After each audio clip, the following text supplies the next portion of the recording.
Hello everyone and welcome back to Gran Turismo 7.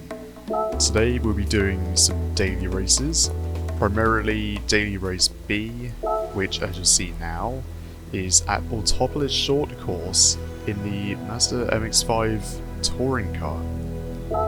Autopolis is not typically a track known for overtaking, but never know, it could produce better racing than expected. There is 1 times tyre wear, so what you have to bear in mind is when there's tyre wear, there's tyre temperature. And onto our base stats. This is the weapon of choice, Pepsi MX-5. 200 horsepower, 800 kilograms, not the fastest in a straight line, but very nimble through the corners and quite lively.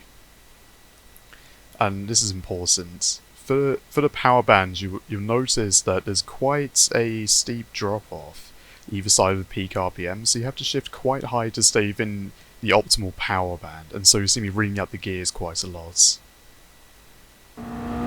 So here we are for the first qualifying lap, coming down the main straight here, and coming into T1 you'll want to look for this orange piece of barrier here and brake there. Getting a nice wide apex and coming out towards the exit with as much speed as you can manage. See, making creative use of the track limits there. So coming up towards the midsection now of the track, see that where the tarmac is there on the grass, you brake, and you come in, try and stay over to the right for this corner, and then for the double left you want to take both apexes and then come out towards the right again, where you will brake at the end of this curve here, and then hug the inside of the right hand hairpin and try and straight line the exit as much as possible, because this car can get quite skittish on the power despite its low power value. And you want to you want to hit the apex here quite late, and then guess on the power and you see that sort of second strip of tarmac there, the tyre marks. So coming up to the last corner now, quite a lot of speed, but you brake quite late into here, so you brake at the last board here, highlighted there, and you sort of have to take this corner in 2 parts. You have one apex there, and then the second one about there.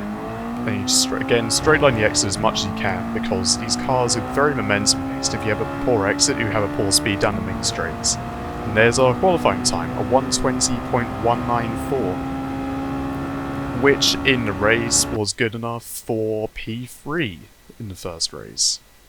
And so here we are on lap 1, starting obviously from P3, as I said earlier. Coming down to the first corner. This was one of my first races, so I was taking it fairly easy into here. Just wanted to work out where my braking points were from the rolling starts, which, by the way, is a bit of a pain alongside itself, because it does start you quite a way back from the car ahead, so you have to do a bit of work to get into the slipstream in these things, but once you do, you tend to stay there. So just trying to keep it nice and tidy through here to make some gains in P2, which I am doing if you look at the relative, only 7 tenths behind.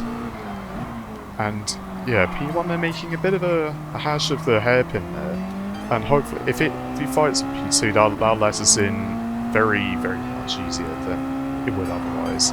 See, they both go quite wide there, so I'm now starting to get right on the back of the Norwegian in front here. Coming up into the final turn, I'll be looking for a move around the outside actually. Quite adventurous but not impossible around this corner, so hitting the braking point, but not quite far enough ahead, so we'll just slot back in behind him and try and get a good exit.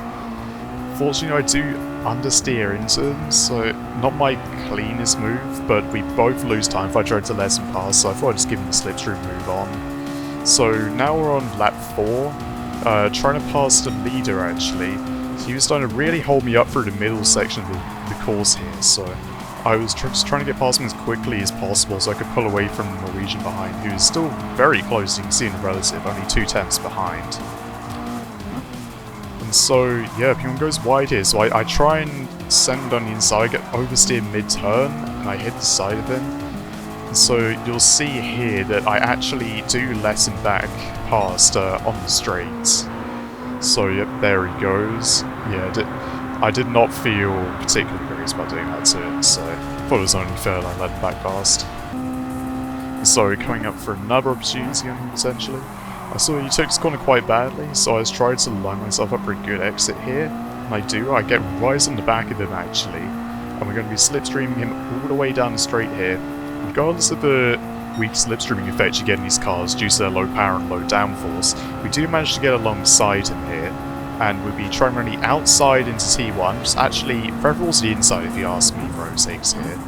So, we're going to try it, but understeer is wide and punts us off track a bit. Then we actually get hit from behind again by the Norwegian. Thankfully, that does put us back up to speed and we don't end up losing any further positions. And we're free to start chasing after the Spaniard ahead again. So we'll be coming through mid-sector now, and just trying to keep onto the back end so we can use the slipstream next time. But if you look on the radar there, you can see the Dutchman gets his nose alongside. I have to respect it, and so that compromises my line out of the hairpin, and I have to try and take a narrow line through the sweeping left here to keep ahead of him. But I just take a bit too much speed in the entry, and he just goes right past me, unfortunately. But this was not the last I see of him in this race. And there you go. This is now still the next lap. Now the final lap of the race, and coming down into T1. Got quite a run on him, and I'm going to try and go to the inside here. Big lunge. I actually do make the braking point, but I just don't get quite on the power early enough. And he does just go back past me, unfortunately. That was the last I'd see of him this race, as he would just continue to stay ahead of me through the mid-sector, despite me actually just being so much quicker than through a corner. I end up punting him through the corner. But yeah, unfortunately that was where my fight for the lead ended there, and we come home to finish in P3. Still a solid result, but it makes you think of what could have been. So now, this is the second race. The video starting from P7, with that previous result putting me in a higher split, so more skilled drivers, and obviously without improving my qualifying time, I'm going to be lower down. And so, as we run the first corner here, you can see already a lot more confident than in the first race I've shown in this video.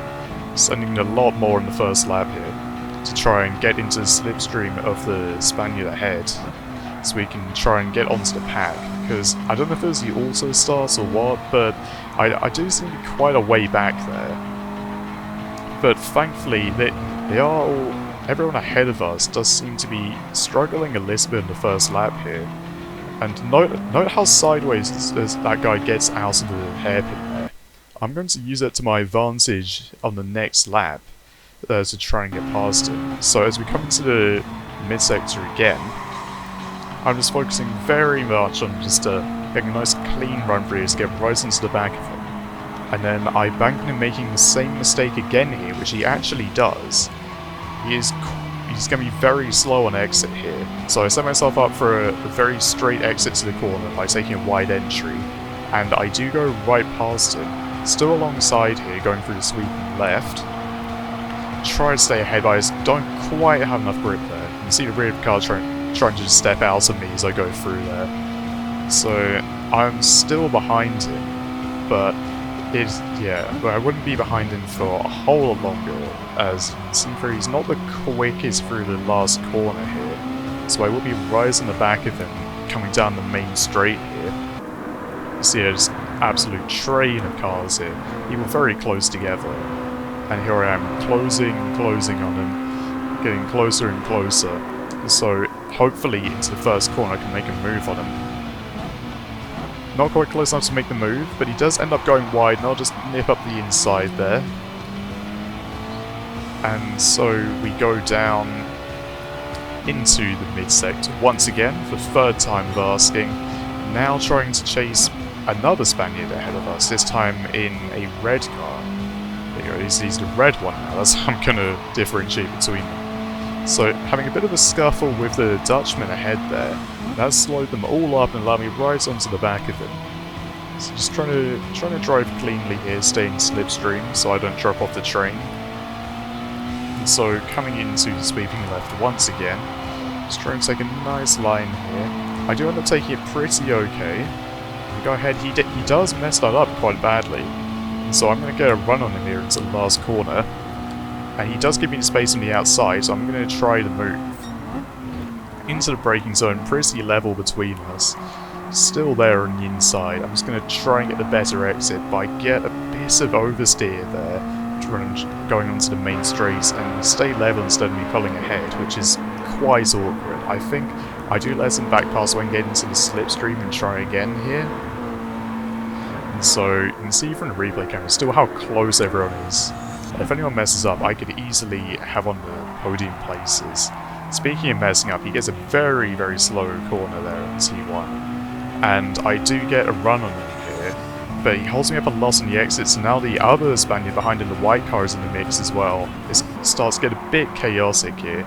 You see practically 2x2 into that corner there. I slip back behind the red car, but the white car, a bit of a scuffle behind, which thankfully takes them out of the picture.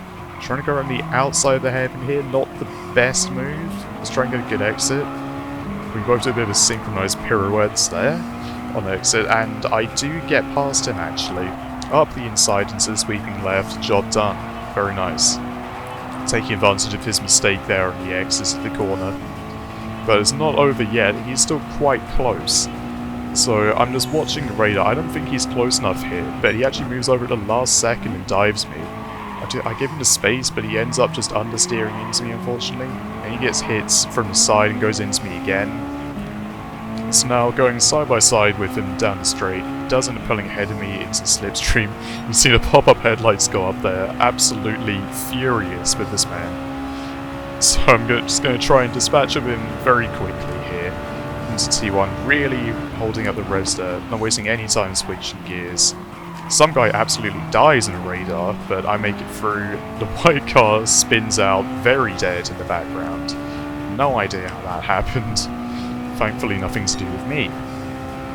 And a frame-perfect lobby leave from the guy who runs off the track there.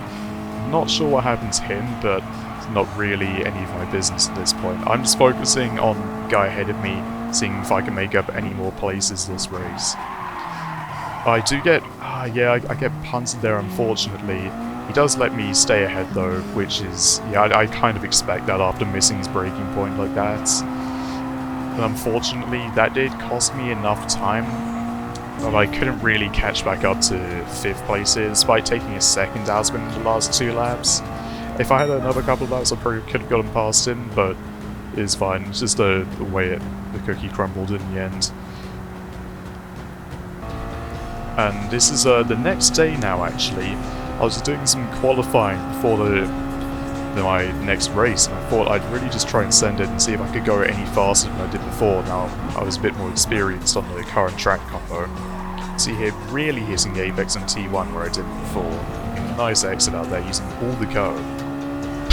And now, coming down the straight into the midsection of the track, braking a bit later than I did before, really throwing the car in, a little bit of throttle to keep the back end stable. Just trying to hit both apexes here on the double left, and then throwing it to the inside for the hairpin, braking far later than I did before. A pretty solid exit as well there, and coming up into the sweeping left, I do take a very good line through here. Lots and lots of speed mid-turn. Just hitting the throttle on that second tyre mark. Coming up into the last turn now. This is where I did lose a bit of time on my previous qualifying lap. I do end up going... I just overcooked the entry slightly there, but it does...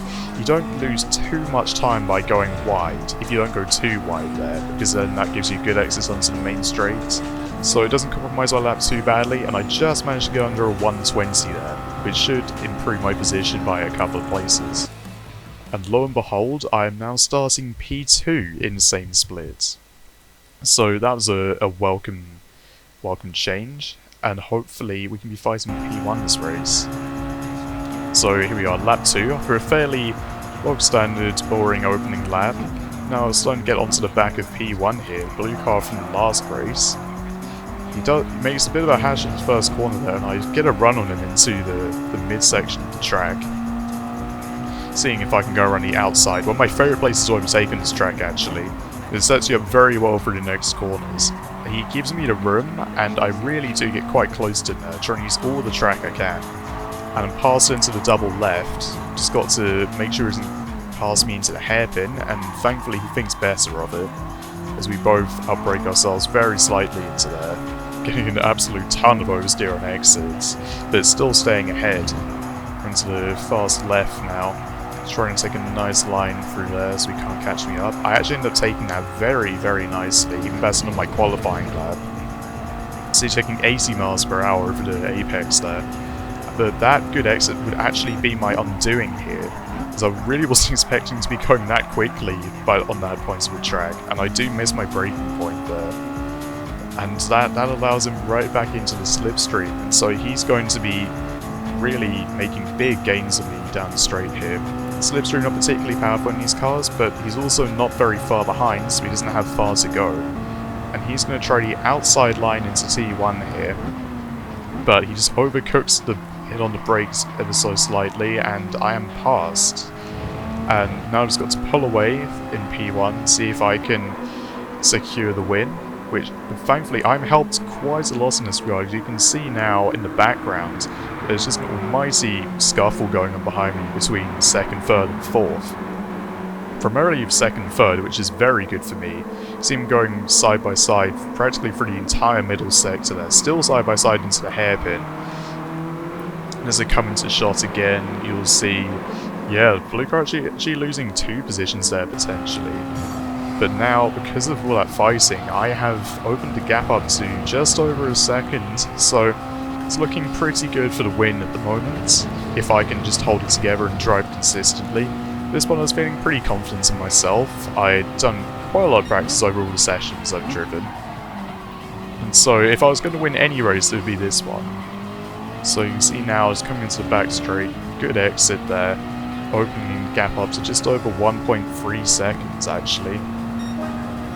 And as luck would have it, they did continue to fight behind me. And you can see me now coming around the last corner on lap 7 to take my first win of this daily race. I haven't got many wins in this account, so that was nice to have. See here, finishing 2.7 seconds ahead in the end, so they held themselves up a lot and really shows the importance of staying out of fights when you're trying to catch someone, because someone who's ultimately about the same pace as me ended up finishing nearly 3 seconds behind. So that there was the 7th win I have on this account now, which in 33 races is pretty good if you ask me, but it's more a reflection of my driver racing being slightly low than it is of my actual skills if you ask me. And speaking of driver racing, this does actually put me quite a lot closer to A+, which is it has been my goal since downloading Gran Turismo 7. I wanted to get from low A to A+, so that's a good step in the right direction there. But anyway, I digress. Thank you for watching if indeed you are still here, and I will see you next time.